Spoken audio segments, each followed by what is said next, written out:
सीताराम सीताराम सीताराम कहिए, जाहे विधि राखे राम ताहे विधि रहिए। आइए आज आपको सुनाते हैं हनुमान जी से जुड़ी एक रोचक कथा। जब बाली को ब्रह्मा जी से ये वरदान प्राप्त हुआ कि जो भी उससे युद्ध करने उसके सामने आएगा उसकी आधी ताकत बाली के शरीर में चली जाएगी और इससे बाली हर युद्ध में अजय रहेगा। सुग्रीव बाली दोनों ब्रह्मा जी के औरस पुत्र थे। औरस का मतलब होता है वरदान द्वारा प्राप्त पुत्र थे और ब्रह्मा जी की कृपा बाली पर सदैव बनी रहती है। बाली को अपने बल पर बड़ा घमंड था। उसका घमंड तब और बढ़ गया जब उसने करीब करीब तीनों लोगों पर विजय पाए हुए रावण से युद्ध किया और रावण को अपनी पूंछ से बांधकर 6 महीने तक पूरी दुनिया घुमाया। रावण जैसे योद्धा को इस प्रकार हराकर बाली के घमंड का कोई सीमा न रहा। अब तो अपने आप को संसार का सबसे बड़ा योद्धा समझने लगा था और यही उसकी सबसे बड़ी भूल हुई। अपने ताकत के मद में चूर एक दिन एक जंगल में पेड़ पौधों को तिनके के समान उखाड़ फेंक रहा था। हरे वृक्षों को तहस नहस कर दे रहा था। अमृत समान जल के सरोवरों को मिट्टी से मिलाकर कीचड़ कर दे रहा था।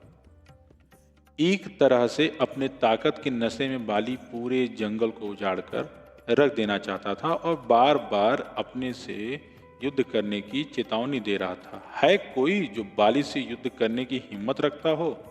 है कोई जो अपने माँ का दूध पिया हो, जो बाली से युद्ध करके बाली को हरा दे?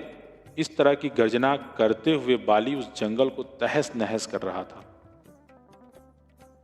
संयोगवश उसी जंगल के बीच में हनुमान जी राम नाम का जप करते हुए तपस्या में बैठे थे।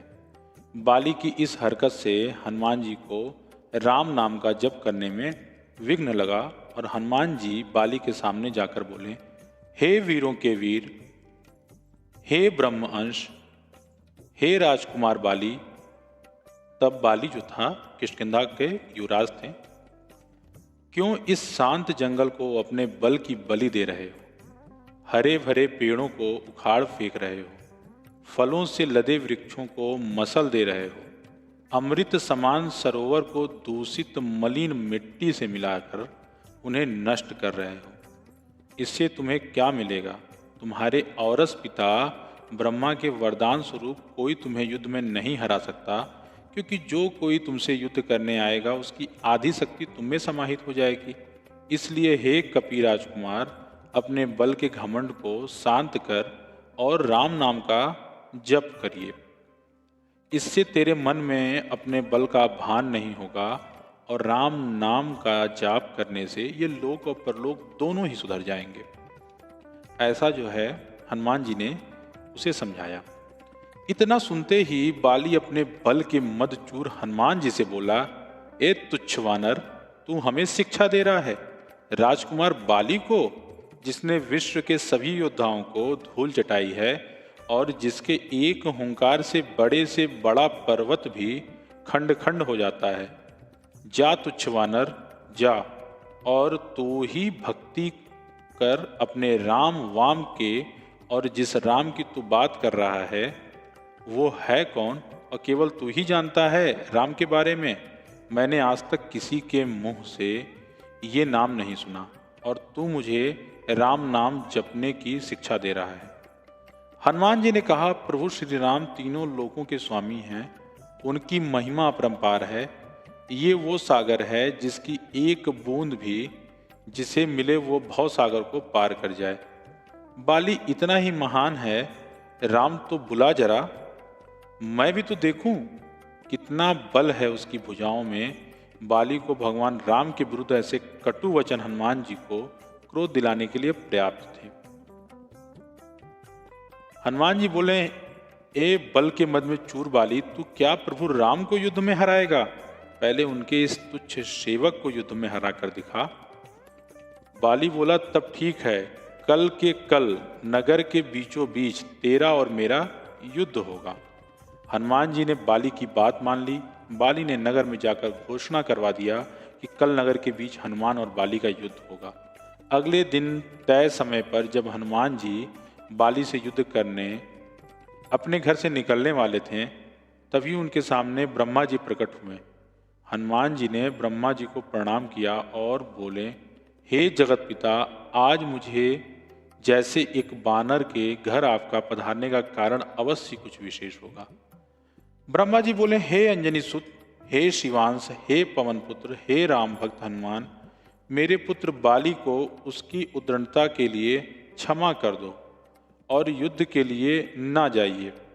हनुमान जी ने कहा, हे प्रभु, बाली ने मेरे बारे में कहा होता तो मैं उसे क्षमा कर देता, परंतु उसने मेरे आराध्य श्री राम जी के बारे में कहा है जिसे मैं सहन नहीं कर सकता, और मुझे युद्ध के लिए चुनौती दिया है जिसे मुझे स्वीकार करना ही होगा, अन्यथा सारे विश्व में ये बात कही जाएगी कि हनुमान कायर हैं जो ललकारने पर युद्ध करने के लिए नहीं जाता है, क्योंकि एक बलवान योद्धा उसे ललकार रहा है। तब कुछ सोचकर ब्रह्मा जी ने कहा, ठीक है हनुमान जी, पर आप अपने साथ अपनी समस्त शक्तियों को साथ ना लेकर जाएं, केवल 10वां भाग का बल लेकर जाएं, बाकी बल को योग द्वारा अपने आराध्य के चरणों में रख दें। युद्ध से आने के उपरांत फिर से उन्हें ग्रहण कर लें। हनुमान जी ने ब्रह्मा जी का मान रखते हुए वैसे ही किया और बाली से युद्ध करने घर से निकले। उधर बाली नगर के बीच में एक जगह को अखाड़े में बदल दिया था और हनुमान जी से युद्ध करने को व्याकुल होकर बार बार हनुमान जी को ललकार रहा था। पूरा नगर इस अद्भुत और 2 महायोद्धाओं के युद्ध को देखने के लिए जमा था। हनुमान जी जैसे ही युद्ध स्थल पर पहुंचे, बाली ने हनुमान को अखाड़े में आने के लिए ललकारा। ललकार सुन जैसे ही हनुमान जी ने एक पांव अखाड़े में रखा, उनकी आधी शक्ति बाली में चली गई। बाली में जैसे ही हनुमान जी की आधी शक्ति समाई, बाली के शरीर में बदलाव आने लगे। उसके शरीर में ताकत का सैलाब आ गया। बाली का शरीर बल के प्रभाव में फूलने लगा। उसके शरीर से फटकर खून निकलने लगा। बाली को कुछ समझ नहीं आ रहा था। तभी ब्रह्मा जी बाली के पास प्रकट हुए और बाली को कहा, पुत्र, जितना जल्दी हो सके यहाँ से दूर, अति दूर चले जाओ। बाली को इस समय कुछ भी नहीं समझ आ रहा था। वो सिर्फ ब्रह्मा जी की बात को सुना और सरपट दौड़ लगा दिया। 100 मील से ज़्यादा दौड़ने के बाद बाली थककर गिर गया। कुछ देर बाद जब होश आया तो अपने सामने ब्रह्मा जी को देखकर बोला, ये सब क्या है?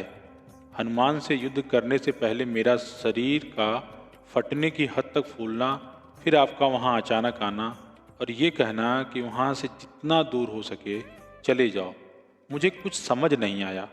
ब्रह्मा जी बोले, पुत्र, जब तुम्हारे सामने हनुमान जी आए तो उनका आधा बल तुम में समा गया, तब तुम्हें कैसा लगा? बाली ने बोला, मुझे ऐसा लगा जैसे मेरे शरीर में शक्ति की सागर लहरें ले रही हैं। ऐसा लगा जैसे इस समस्त संसार में मेरे तेज का सामना कोई नहीं कर सकता, पर साथ ही साथ ऐसा लग रहा था जैसे मेरा शरीर अभी फट पड़ेगा। ब्रह्मा जी बोले, हे बाली, मैंने हनुमान जी को उनके बल का केवल 10वां भाग ही लेकर तुमसे युद्ध करने को कहा, पर तुम तो उनके 10वें भाग के आधे बल को भी नहीं संभाल सके।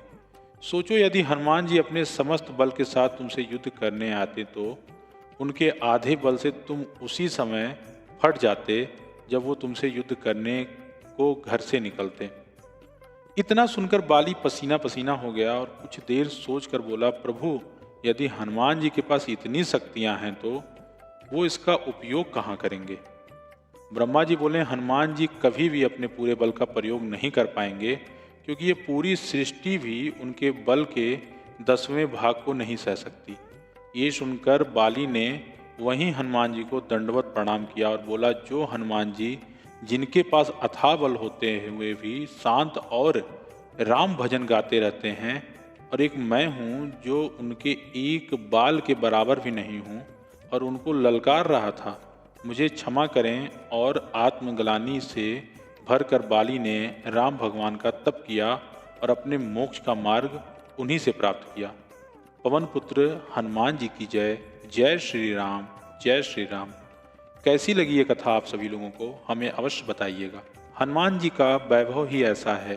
हनुमान जी की कृपा जिस पर एक बार हो जाती है वो सारे संसार के दुखों से बेड़ा पार पा जाता है, उसे मोक्ष की प्राप्ति होती है। तो एक बार सभी लोग फिर से बोलिए जय जय श्री राम, जय जय श्री राम। इस तरीके के अच्छी अच्छी कथा सुनने के लिए मेरे चैनल होलिस्टिक स्पिरिचुअल सोल को सब्सक्राइब कर लें और ये वीडियो ज़्यादा से ज़्यादा शेयर करें, जिससे हनुमान जी के महिमा के बारे में ज़्यादा से ज़्यादा लोग जान सकें। फिर मिलेंगे किसी अच्छे से कथा के साथ, तब तक के लिए बहुत बहुत धन्यवाद।